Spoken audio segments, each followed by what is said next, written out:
Então, vamos à parte 4. Jefté, como eu falei, ele era considerado meio que afastado, né, do convívio social, justamente porque ele era filho de uma prostituta. Então, havia essa questão de afastar pessoas assim do meio do convívio do povo, né? Deixa eu achar aqui. E aí, o que aconteceu? Jefté foi escolhido por Deus, tá? E nós sabemos da história de Jefté que ele fez aquele voto com Deus, que nós sabemos que não foi muito bem sucedido, né? Então, veja bem, Jefté, ele estava lá na região transjordânica, que, como eu já comentei, era mais suscetível tanto a ataques de inimigos quanto a miscigenação entre povos pagãos. Tinha mais dificuldade de manter a pureza religiosa, certo? Porque era muito distante da região ali de Siló, que era na tribo de Efraim, né? Que era a região em que eles seria assim o centro religioso nessa época. Então, eles estavam lá para outro lado, não tinham quase contato nenhum. Claro que existiam cidades de levitas ainda nessa região, mas a miscigenação era muito grande. Então, eles estavam acostumados a todo tipo de, como que eu vou dizer, prática pagã, certo? E idólatra. Então, os pagãos tinham esses votos rotineiramente, né? Ah, eu sacrifico meu filho, eu sacrifico aquilo que eu tenho. Era sempre assim, algo bem vergonhoso. Então, Jefté, ele acaba fazendo esse voto, nós não sabemos, né, até que ponto ele era influenciado por essas religiões, mas possivelmente pela região que ele morava, isso era bem real. E ele diz, né, que se Deus entregasse nas mãos dele os filhos de Amon, né, que ele entregaria a primeira pessoa ou animal, o que aparecesse quando ele chegasse na sua casa, a primeira pessoa ou o primeiro ser que viesse ao seu encontro seria entregue como holocausto a Deus. E quando ele volta, né, nós sabemos que não tinha necessidade nenhuma de voto, se Deus mandou e ele obedecesse, tudo estava certo, né? Não tinha por que fazer essas coisas. Mas ele fez. E aí, quando ele chega, a primeira pessoa que parte ao encontro dele é sua filha. E era sua única filha. E aqui nós temos duas formas de interpretação desse texto. Não há consenso entre os teólogos sérios, né, sobre isso. Então, alguns acham que ele realmente sacrificou a sua filha, porque diz que ele cumpriu um voto, certo? Só que nós não sabemos de que forma foi o cumprimento desse voto. Então, se ele realmente entregou ela como sacrifício, matou ela e fez um holocausto, ou se, né, como nós sabemos, o homicídio não deveria ser feito, pela lei estaria em desobediência a Deus, não se deveria fazer sacrifícios de pessoas, Deus dizia que isso era abominável. E se nesse caso, esse sacrificar a filha fosse assim, fazer com que ela nunca se casasse e ela se mantivesse no serviço a Deus de alguma forma, auxiliando sacerdotes, talvez, que também seria penoso para Jefté, porque ele não teria descendência. Ela era a única filha, não tinha outros filhos. Então, assim, a gente não sabe exatamente, pode ser qualquer um dos dois. Mas o que nós sabemos é que foi igualmente penoso um ou outro, né? E aí a gente sabe que Deus diz que não se agrada de voto de tolos. E aqui entra um voto não muito bem sucedido, né? Ai, tenso. Bom, e aí, Jefté, ele sofre um ataque, digamos assim, dos efraimitas, da tribo de Efraim. Então, nós temos uma espécie de guerra civil acontecendo, é uma guerra entre tribos. Então, os efraimitas chegam diante dele e dizem que vão tacar fogo nas coisas dele, nas terras, na família, nos lugares. E aí, o que ele faz? Ele usa de uma estratégia, que é uma palavra chamada shibolete. Essa palavra, ela pode significar tanto corrente que flui, como água, né? Corrente de água que flui, ou espiga de grão. Então, é uma palavra comum, assim, e digamos, boba, sabe? Não tinha um significado, assim. Só que nós sabemos que quando nós vivemos em certas regiões, as pronúncias mudam, né? Mesmo sendo a mesma língua. Sabemos aí de várias variações regionais de palavras aqui no Brasil e lá não é diferente. Então, na região de Efraim, eles não conseguiam dizer chibolete, eles falavam cibolete. Então, o pessoal ali de Jefté criou essa estratégia. Quando chegava diante de uma pessoa para ver se ela era de Efraim ou não, eles pediam para que pronunciasse essa palavra. Se a palavra saísse com o som de S, é porque era da tribo de Efraim, então eles matavam. E se saísse com o som de CH, Shibolete, então não era. Então foi essa estratégia e eles conseguiram matar boa parte aí do povo de Efraim, certo? Deixa eu ver aqui quantos que foram mortos. 42 mil irmãos de Efraim. Veja só, certo? E aí ele julgou Israel por 6 anos. E é interessante que ele foi incluído como herói da fé em Hebreus 11:32. E é interessante, irmãos, que nós vemos que esses homens que tiveram aí vários erros, né? São considerados heróis da fé. Então você vê Gideão aparecendo no versículo de Hebreus, Baraque, que foi ali o comandante de Débora, né? Sansão, sabemos que tem vários erros, a gente já vai ver. Jefté, que cometeu tudo isso aí, né? Confusão. E assim por diante ali, né? Fala de Davi, de Samuel. Mas são heróis da fé, homens falhos, bem falhos, assim como nós, né? Então vamos continuar.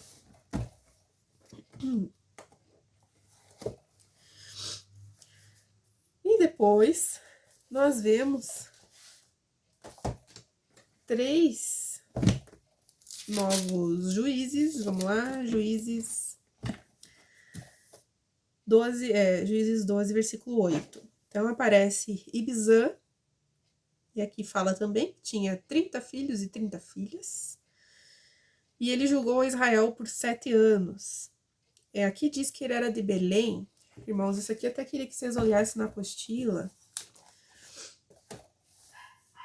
Página 34.7, tá escrito ali, Ibzã de Belém, que pertencia à tribo de Zebulon. Aqui é meio confuso, porque Belém, quando nós olhamos o mapa, ele é da tribo de Judá, certo? E só que em Josué 19, quando se dá a herança da tribo de Zebulon, ali está colocando Belém como uma cidade de Zebulon. Então, é uma outra Belém, certo? Porque o território é muito distante. Ó. Zebulon fica aqui, enquanto Judá fica aqui, e Belém está aqui, ó, tá? Então, Zebulon tá lá em cima, significa que tinha outra cidade chamada Belém em Zebulon. Então, nós não sabemos bem de verdade se Ibzã era da tribo de Zebulon, será da tribo de Judá. Então, façam um adendo ali na apostila, onde fala pertencer à tribo de Zebulon, faça assim, ou Judá, certo? Governou por 7 anos. Também não se tem muita informação, né? Aí nós temos Elon, que era da tribo de Zebulon, esse tá claro ali, o Zebulonita, e julgou Israel por 10 anos. E depois dele, Abdon, que era da tribo de Efraim, e julgou Israel 8 anos. Então era desses juízes menores, que a gente não tem muita informação, provavelmente porque as guerras envolvidas não foram tão assim, se houve guerras, não foram tão espetaculares ou tão grandes. A gente não sabe, né? Por quê? Mas talvez seja alguma coisa assim. Bom, aí a gente chega em Sansão. Sansão também é um juiz meio conturbado. Nós não sabemos muito bem como alguém assim, temperamental, foi usado por Deus, mas isso é para mostrar que todo mundo, né, Deus usa quem ele quer, e eu volto a repetir isso. Então, Sansão era da tribo de Dan, Dan tá lá em cima. Cadê? Não tá lá em cima, aqui. Dan, certo? Lá em cima tá a cidade de Dan, mas não é. A tribo de Dan tá aqui. Tá? E Sansão, então, ele nasce, tem a narração da história do nascimento dele, né, no 13, que foi um milagre. Sua mãe era estéril, e quando ele nasceu, seus pais fizeram ali o voto de Nazireu, que ele não cortaria o cabelo, ele não beberia bebida forte, não tocaria em nada, né, que tivesse sangue, né, morto. Então, ele foi separado para Deus mesmo, como o voto de Nazireu, certo? E aí, só que Sansão, ele era bem temperamental, a gente vê, assim, várias atitudes dele explosivas e impulsivas. Então, ele resolve casar com uma filha dos filisteus, aí não dá muito certo.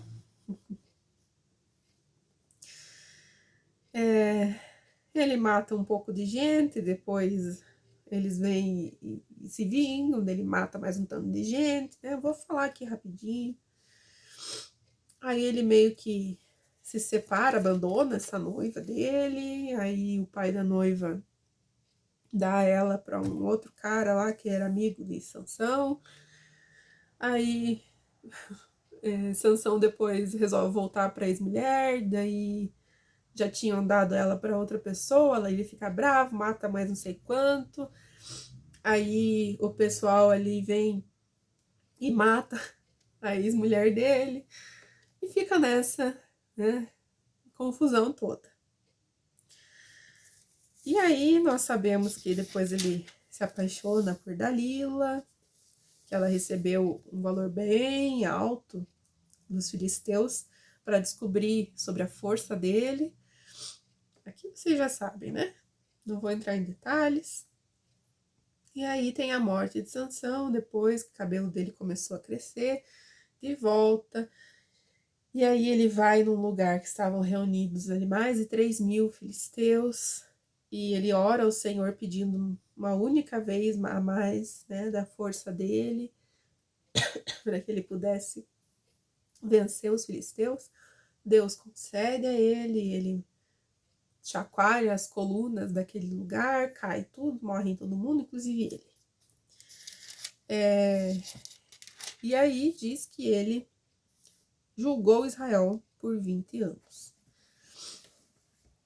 É ideal, né? Essa história é meio esquisita, certo? Por quê? Mais uma vez, nós sabemos que Deus usa pessoas falhas, certo? De que forma ele julgou Israel e ele fez um serviço a Deus aqui é meio difícil de compreender bem, né?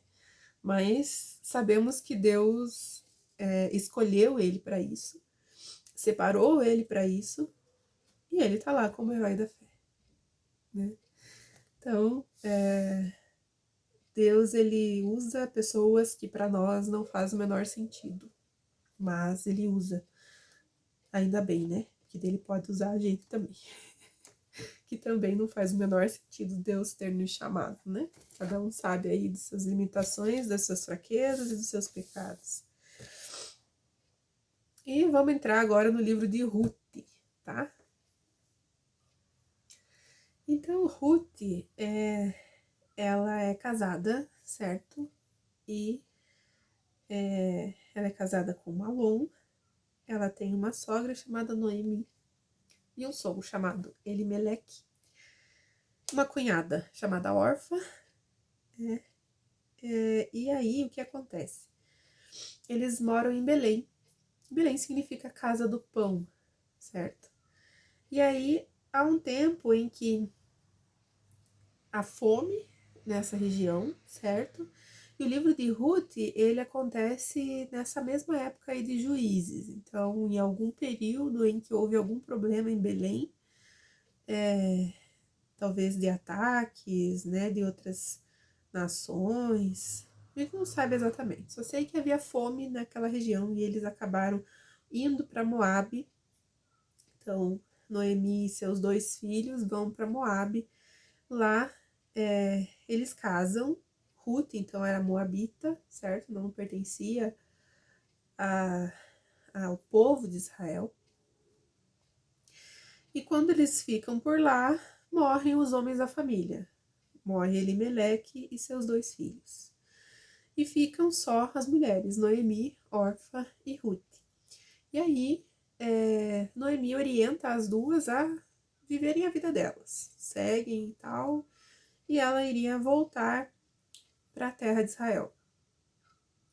Mas Ruth decide seguir a sogra, né? Ela decide seguir ao Deus da sogra, então ela se une à religião judaica, enquanto Orfa vai viver a vida dela.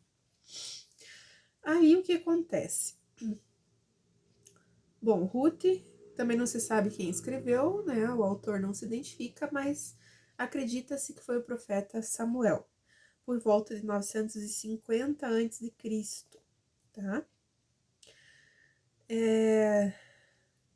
E aí o que acontece com elas? Elas voltam para o povo de Israel, né? Para a terra. E aí lá elas estão numa situação financeira muito difícil, o que faz com que ela vá rebuscar espigas. Então, o que que acontecia? As grandes plantações ali, né,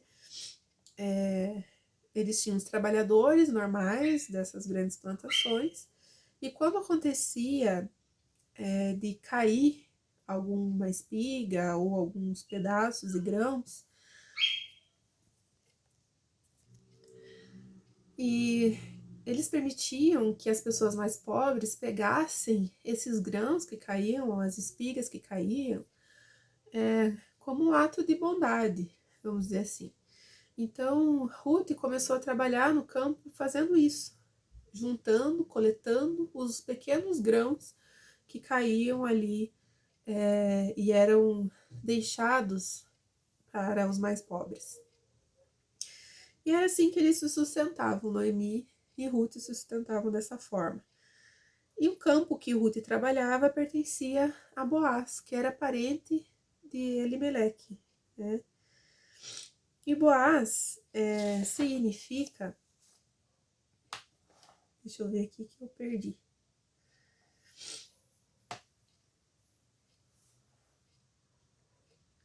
Gente do céu.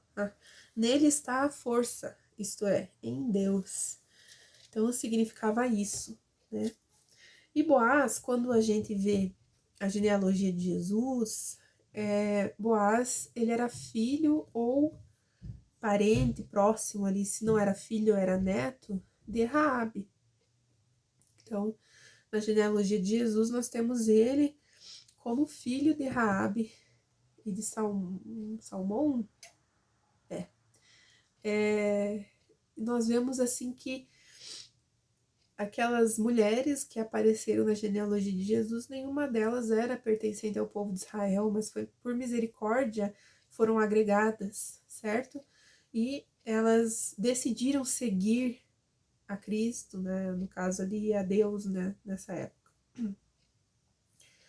Bom, aí Boaz, como era parente de Ruth, se interessa por ela e tal, e daí ele acaba cumprindo aquela lei do levirato que existia ali em todo o passado, ali já existia essa lei, que quando um homem, né, da família morria antes de ter filhos, a esposa daquele homem deveria casar com o parente mais próximo, ou com um irmão, com um primo, quem fosse mais próximo deveria casar com aquela mulher, aquela viúva, e então gerar filhos. E os filhos que viessem a partir dela seriam como se fossem filhos daquele que havia falecido. Então era uma forma de continuar a descendência mesmo quando aquela pessoa morria. E aí, como Boaz era parente de Ruth, ele se tornou esse resgatador. Esse era o termo que utilizavam para as pessoas, né, que casavam com as viúvas. Era o resgatador. No caso aqui, ele não era o parente mais próximo, imediato. Então, ele age conforme a lei, ele vai e pergunta se existe outro que gostaria de resgatá-la, né? Estaria, digamos, na frente, na fila, e não há. Então, ele acaba resgatando ela. Nós sabemos que também aqui é uma simbologia bem forte a respeito do tipo de Cristo. Então, ele é o nosso resgatador, certo? E aí ele casa com a Ruth e geram Obed. Obed gera depois Jessé, e Jessé era pai de Davi. Então nós vemos aqui a linhagem de Cristo, certo? Já falando ali, começando por Raabe e Salmão, que geram Boaz. Boaz casa com Ruth, que gera Obed. Obed casa com alguém, que eu não sei quem é, não está escrito, e gera Jessé, que é o pai de Davi. Então nós vemos a linhagem messiânica aqui acontecendo, certo? Essa é uma história muito interessante de misericórdia, bondade, amor de Deus ao resgatar. E ele resgata justamente uma moabita, certo? Alguém que não era do povo e que se submeteu a Deus e decidiu abandonar os ídolos e todos os deuses pagãos para realmente servir ao único Deus, ao Deus que era o Deus da sogra. Então nós vemos aqui Deus agindo na história, mostrando justamente a bondade dele e a sua misericórdia. Nós vemos isso acontecendo e a sua misericórdia vai acompanhando toda a história de Israel, certo? Vemos então, para finalizar, né, Juízes e Ruth, nós vimos o ciclo que se repete até hoje nas nossas vidas, e Deus usando meios não tão fáceis para atrair o povo de volta para si. E aqui mostra a misericórdia dele. Ele sabe que o melhor para nós é estarmos perto do Senhor. Vamos orar? Senhor, muito obrigada pela tua palavra, muito obrigada por esses ensinamentos que tanto acrescentam na nossa vida, que possamos te conhecer mais, saber quem tu és verdadeiramente, para nunca abandonarmos o Senhor. Que esse erro, Deus, cometido pelo teu povo em tantas e tantas vezes, não venha a ser cometido por nós. Não queremos abandonar o Senhor, mas queremos realmente honrar o nosso resgatador Jesus, que nos resgatou do inferno, da morte e da ira de Deus. Obrigado, Senhor, por tudo que o Senhor fez por nós. Em nome de Jesus. Amém? Até a próxima!